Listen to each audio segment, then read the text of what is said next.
Welcome back, everyone. Last week, I asked you to try and work out how these air plants, known as tillandsia, can survive growing on the branches and trunks of trees. They just have these little roots that really are used to anchor the plants in place.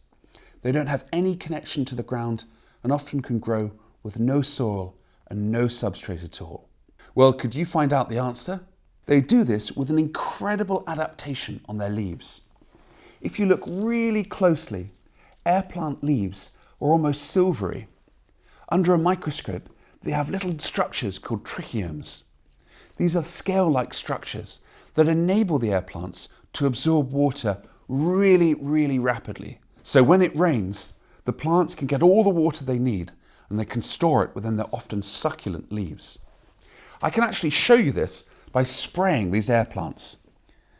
I'll give these ones a miss. If you look really carefully, those trichome structures absorb the water really efficiently, and the leaves then look a little bit more green.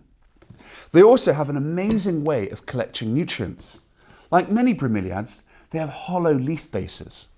And dirt and detritus and dust and leaf debris often rains down on these plants growing on the branches and trunks of trees.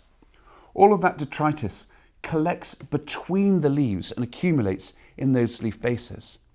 Then these amazing plants can absorb those nutrients directly through the bases of the leaves. So that's how these extraordinary air plants, growing right up on the branches and trunks of trees, can get enough water and nutrients to survive. Thank you for taking part in this Curiosity of the Week, and now let's find out who won this week's prize.